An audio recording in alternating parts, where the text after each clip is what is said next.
my lovely individuals, we are here with another art video, and I visited Ollie's a little bit ago. I've been sitting on these for a while, and they had the Red Heart Granny Square yarn that I was interested in, but I didn't want to pay full price for. So when I saw an absolute buttload at Ollie's, I elected to grab 9 rolls. Why 9? Because I was thinking in threes. I should have bought 10. Doesn't matter. But we're going to, first off, make a granny square, and then I'll figure out what I want to do from there. Let's see how well this makes granny squares, basically. Okay, so they said to, I forget how much it was, but take about this off and use this 5.5 millimeter hook and leave a decent tail. And I believe they want you to make granny squares in a traditional style.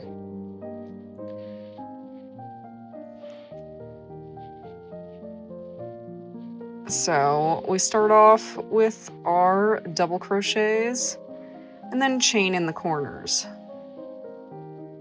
And we'll see if I did this correctly. Not even close.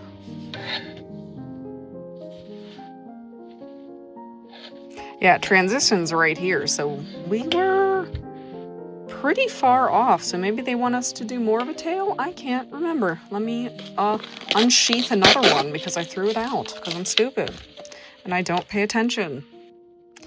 A 10 centimeter tail. 10 centimeters is not, like, that's probably bigger than 10 centimeters. Maybe I'm not doing the middle like they intend. What? They don't even want you to do a magic circle, which is ridiculous. But then they want you to chain 6, 3 double crochet, chain 3. Oh my god. That is stupid. Just straight up stupid. I'm obviously not going to just do granny squares for this project. What I want to do is going to be a little bit different, but I do need 2 granny squares for the project. So let's try to, I don't know, figure it out. So they wanted you to do 4 of these. Slip stitch. 1, 2.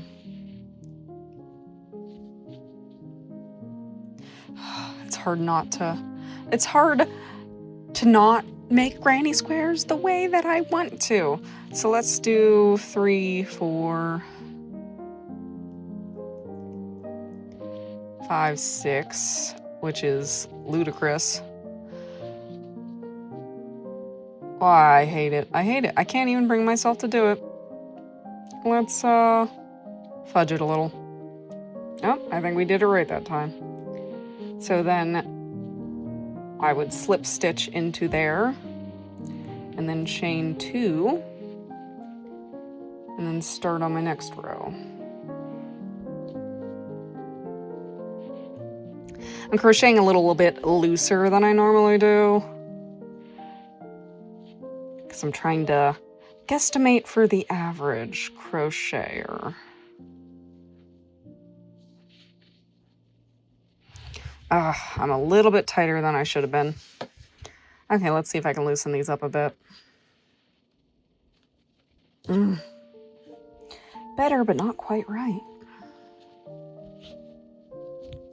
Just making 2 of these things is going to be an absolute pain in the butt. So I can see why people didn't like this, if they actually intend to use it as making traditional granny squares. Sounds horrible.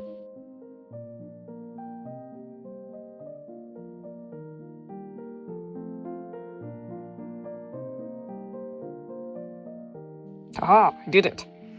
Yeah, I've never personally have done planned pulling, but I feel like this is training for planned pulling without being planned pulling. You know what I mean? I did that one too loose and almost missed a stitch. I would much rather tuck in all the strings because it would be a lot quicker than this bullcrap. Let me get this thing done and then I'll show you it. Okay, the first one is done. And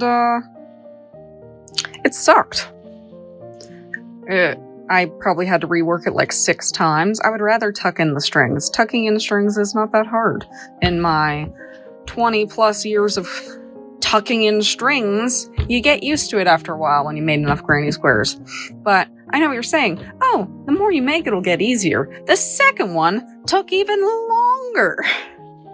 It's like something about it, just nothing wanted to line up. It was horrible. And it was like a little bit off every single time. And I was just like, I don't care. So these are going to be my pockets on the granny square cardigan that I'm gonna make. If you ever seen it before, you take like basically the center of a granny square, instead of giving it 4 points, you give it 6, and then you kind of fold it in a way that makes it kind of like half a t-shirt. I'll show you what I mean. But I think that'll be a really cool project for this, where I still kind of have to watch where it transitions, but it won't be as hard as timing it out fully on a square, because it'll be kind of freeform. But I love these colors, and let's get into that. Like I said before, you start off with a basic granny square, but instead of putting 4 clusters in the middle, you put 6, and then eventually you can fold them up nice and neat. And just like that, we're 2 granny squares in. And I immediately gave up on putting the color switching perfectly in the right area, which isn't super noticeable. But what is noticeable is these just random lighter patches that seem to be everywhere in this yarn. Yeah, I can see why this yarn wasn't very popular, but I'll make a cute little cardigan. It's only the second one I've ever made, so I'm going to do this one a little bit differently than the one I did previously, which I'll show you the other one later. My lovely assistant Enzo decided to inspect every single inch of yarn that went into this piece just to make sure that it was perfect and up to his standards.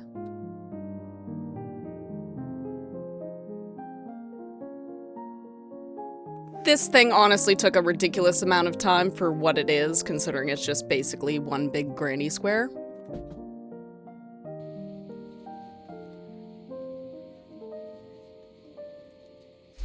Well, obviously, as you see, I played Yarn Chicken and won, but this should be big enough for half of the base, and if it's not, I'll add another row.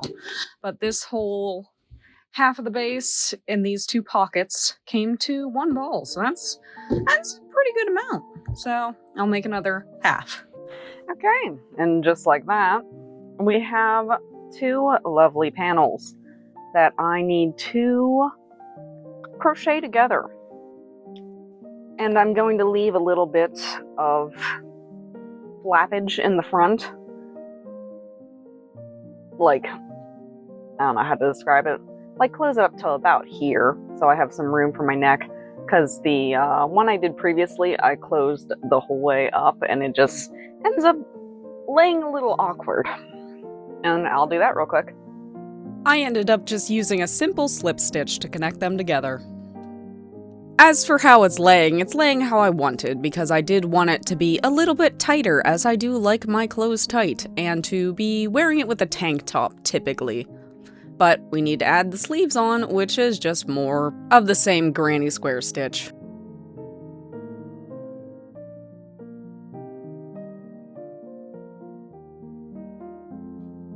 Okay, it's looking really cute. I got the sleeves done. They're actually the same length, which I always end up messing up. But yeah, I want to add, for the rest of that scan, I want to add some length back here, and then add like a collar kind of situation, because I think that'll look nice and it'll fit better. And I'll show you the one, since we're up here, I'll show you the one that I made before, which is this pink and black one. that was literally just the two big centerpieces sewn together. And I like it. It's really cute, but it's just kinda a little bit too much sometimes. So I figured try to improve on it. But yeah, I think they're both going to be really nice. This is nice. It's kind of like you're wearing a blankie. Definitely a blankie style kind of situation. But yeah, Momo, stop playing with the cord. Momo! But yeah, overall I think they're very easy to make. So I'm looking forward to seeing how my new one turns out. Okay, that didn't take too long. We added about 6 inches onto the bottom with what was left of that third skein. So we used up all 3 of the skeins that I had for all of this material. And I have some black that I'm gonna put a little bit extra around the collar and the bottom to kind of lengthen it some more because it's still kind of short, and to give it a little extra material that you can kind of tuck yourself in with. So I'll do that real quick. I did exactly as I stated, with 3 rows of black around all the borders. Then I sewed on those granny squares that I made initially for the pockets, just for convenience, because why wouldn't you make something with pockets? Okay, so that took way longer than I expected. Well, I did take a couple of days off here and there. But yeah, I'm gonna get more into doing more like toys, like Pokemon and other like crochet stuff, littler stuff as far as the crochet content, but get back into drawing as well because that tends to work up a lot quicker. But yeah, thank you for watching, and please like, comment, and subscribe, and without further ado, here's the final product.